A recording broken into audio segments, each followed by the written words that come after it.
विधानसभा में कांग्रेस को माफी मांगनी थी तो 7 दिन खराब क्यों किए? आखिर माफी मांगी और 2 बार माफी मंगवाई। आप देखिए भारतीय जनता पार्टी के लोगों को कांग्रेस को अपमानित करने का मौका मिला कि वापिस बोलिए आप।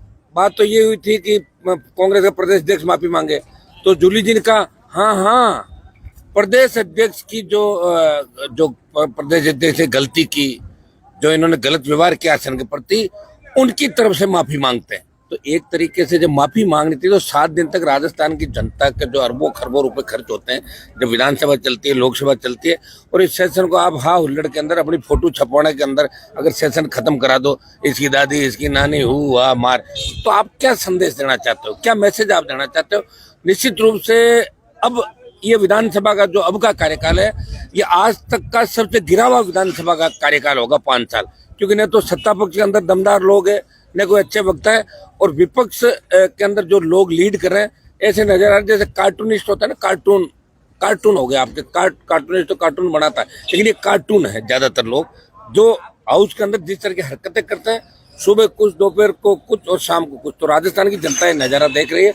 निश्चित रूप से कांग्रेस बीजेपी से राजस्थान की जनता उब चुकी है, उनको नया विकल्प मिला नहीं। और पहले भी क्या राजस्थान की जनता थर्ड फोर्थ की तरफ रही नहीं, हमेशा गठबंधन के साथ रही है।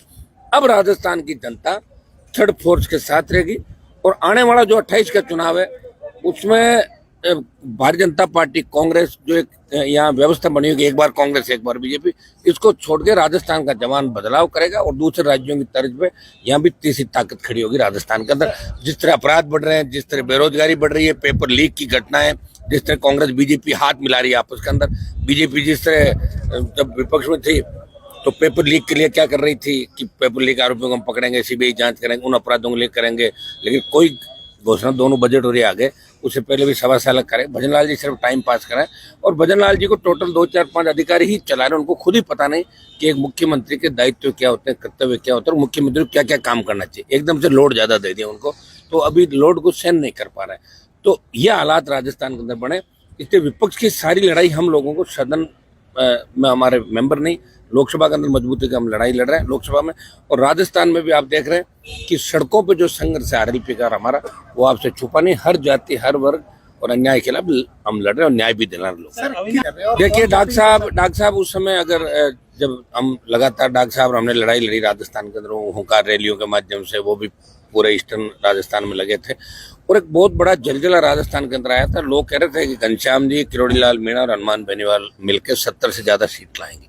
दुर्भाग्य से 2018 के अंदर डॉक्टर किरोड़ी लाल जी बीजेपी के अंदर चले गए। उसमें नहीं जाना चाहिए, तो जो वसुंधरा झगड़ा करके तो बाहर आए थे, वो वहां चले गए। और जाने के बाद जिस तरह भारतीय जनता पार्टी ने उस बात को मन के अंदर रखा कि ये बाहर जाकर यार अब इनको ठीक करना है, तो उस द्वेषता की भावना के साथ भारतीय जनता पार्टी ने उनका राजनीतिक कैरियर एक तरीके से खत्म करने का प्रयास किया।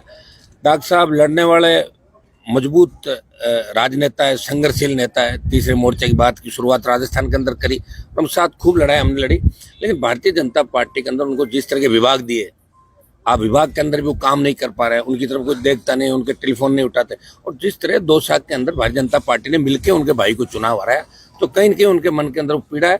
और मैं डॉक्टर साहब को आह्वान करता हूँ कि आप अंदर जो घुटन महसूस करें, आपको घुटन की आवश्यकता नहीं, राजस्थान की जनता आपके साथ हो जाता, बीजेपी को छोड़ें, हमारे साथ आए। थर्ड मोर्चा आपका इंतजार करा, वापस हम लोग बनाते हैं, और ये 1-2 साल ऐसे ही निकल जाएंगे, और आगे अगर रहोगे तो इसी तरह बीजेपी के बाद फिर इधर तो उम्र तो बढ़ती जा रही है, उम्र तो वापस आएगी नहीं। तो मैं किरोड़ी लाल जी को यही कहूँगा कि बीजेपी में आपका कोई मान सम्मान नहीं, बीजेपी मन से किसानों को नापसंद करती है, हम लोगों को कभी पसंद नहीं करेंगे, इसलिए हमें बीजेपी के खिलाफ लड़ाई लड़नी राजस्थान की सड़कों पे, और कांग्रेस को भी खत्म करना। कांग्रेस सिर्फ किसान, जवान और अल्पसंख्यक के नाम पे हमेशा सीट ले आती है, वोट बैंक के नाम से सीट ले आती है।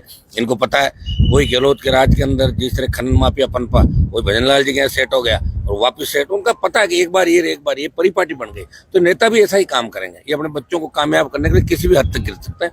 इन बातों को ध्यान पे रखते हुए तमाम जो भी नेता जिनका मन नहीं लग रहा कांग्रेस बीजेपी में, हम तो उनको आह्वान कर रहे हैं। जो नौजवान है, पहली बार के विधायक हम देखते हैं, बढ़ने को बातें कुछ भी करते हैं, वहां जाके प्रणाम करते हुए नजर आते हैं, एक ट्रांसफर के लिए, एक पोस्टिंग के लिए। उनको कहते हैं कि आप राजस्थान को बचाने के निकले, बहुत बड़ा अभियान हम जल्दी छेड़ेंगे, और इस प्रदेश के अंदर कोशिश करेंगे कि लोग मजबूत है, हमारा जो इतिहास है उसको एक बार लोग याद करें कि हम राजस्थान की किस मिट्टी से आते हैं। खाली गीतों में गाने थोड़े होगा। यहाँ अभी मर्दानगी लोगों ने दिखाई नहीं, राजस्थान के लोगों ने। मर्दानगी जब मानी जाएगी जब यहाँ की पार्टी राजस्थान में सत्ता के अंदर आएगी। सर अभी